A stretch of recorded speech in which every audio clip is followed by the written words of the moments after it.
Hi, this is Avirup Roy from Learn to Grow, and today I'm going to present a topic which is known as delegation.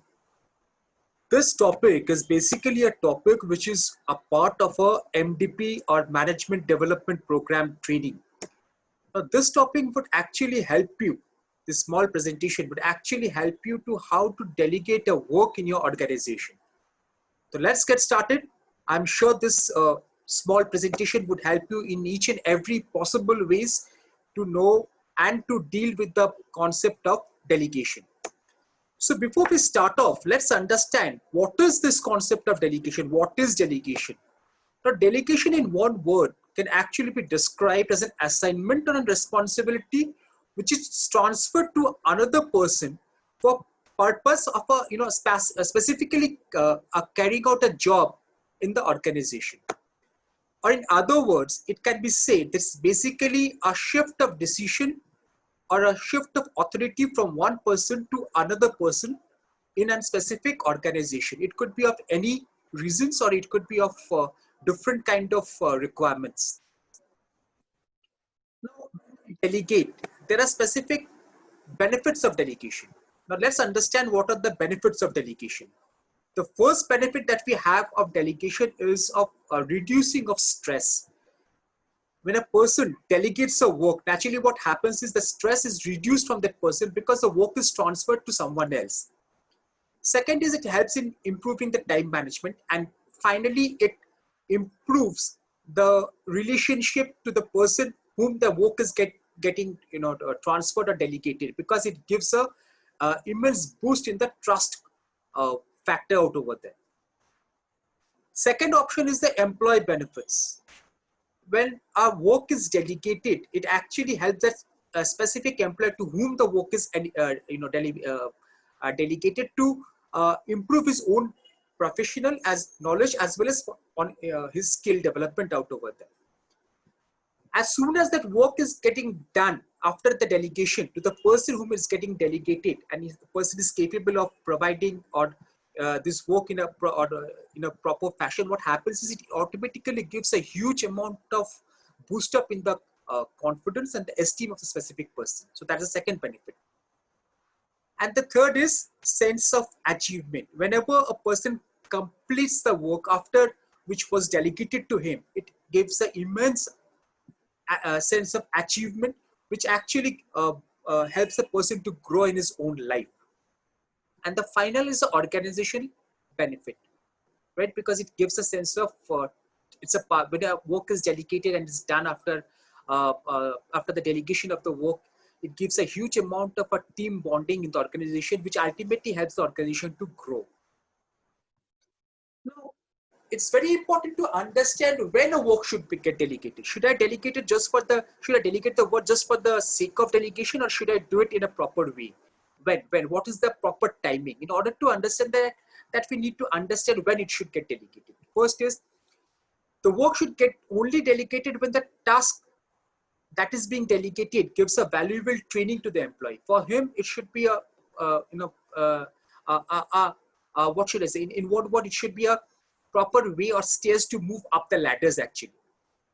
Second is the work can always be delegated if the person whom the work is getting delegated is much more experienced at the specific work compared to his boss.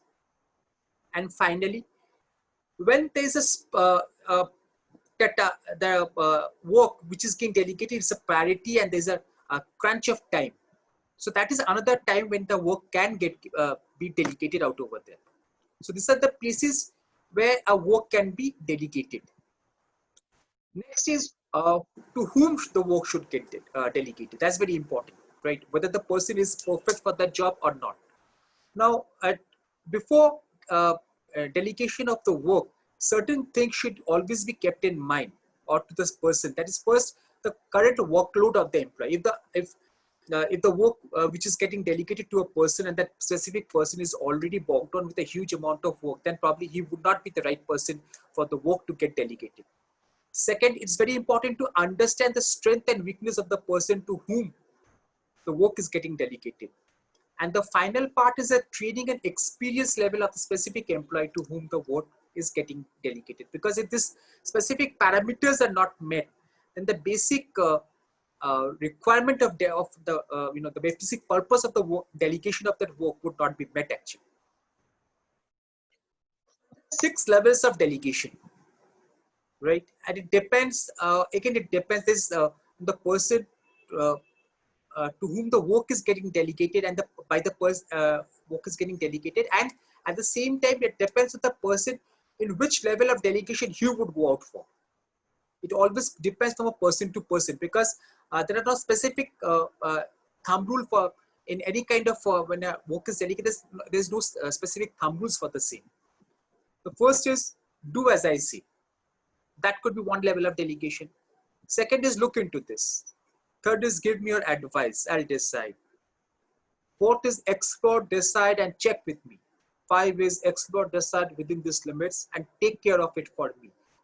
Right? So there are 6 levels of delegation, and again it depends on the person who is delegating the work, on which mode he would go out for. It depends on a specific person. Now there are different steps in delegation, right? Let's understand what are the steps. Now we call this as ideals. I is for introducing of a task. D is to demonstrate clearly what needs to be done, right? And E is ensure understanding. A is allocation of authority, information, and resources. L is let go, and S is support and monitor. Now, as it is said, like every job would be having its own plus positive points, and every job would be having its own negative points. So there would be always challenges, which we call as obstacles. Now, in this delegation of the obstacles or challenges that we face generally in a delegation of work can be mainly divided into 3. First is lack of support. You won't get the support which is expected, right, from the person whom the work is getting delegated. That could be one of it. Second is failure of a plan. The work got delegated, but properly the plan was not chalked out, or properly there was not a logical thinking behind the plan. So that could be another part which is a obstacle to delegation. And the final part is lack of communication. If the delegation of work, while delegating the work, if the communication is not properly done, if it's not clear what is expected out of that delegation, or why it's getting delegated, and what are the tentative results that is expected after the delegation of work, if it's not communicated properly, then chances are very high that work would not give out the proper results which is expected out over there. Another is now there are another 2 obstacles which I would like to share out over here. First is a fear of missing of control. What happens is when a work is delegated, there are many times the management or the person who is delegating, he would feel that the work is getting out of my hand. Now somewhere in that down the line, I'm losing out some kind of a power from my hand. And second is micromanagement. Now this actually happens when what happens is that this prevents the employees of to complete the assigned task. And in this case, what happens, the main purpose of the work, purpose of the delegation gets defeated. Now, what are the results of this poor delegation of work? If it's not done properly, then what are the results? These are the results, like information and decision making is not shared by the group. Leaders, what happens if it's not done in a proper way, it gets tied up. And second, when leaders move out of the group, there is not a second, there are many cases you would find there's not a second person who has the experience to carry on, right? And what happens in this kind of a situation, the group moral becomes very low and people start getting frustrated and feel powerless.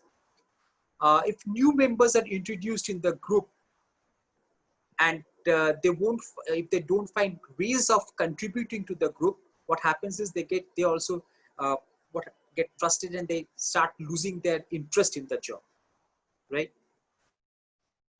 So these are the positive and the negative parts of delegation. I hope you have liked this small presentation of delegation. In case if you have liked this presentation, I would request you to, if possible, to like this small presentation of mine. And I would be sharing out different kind of MDP programs, MDP presentations out of here, which would actually help you to move ahead and do presentations of your own. Thank you.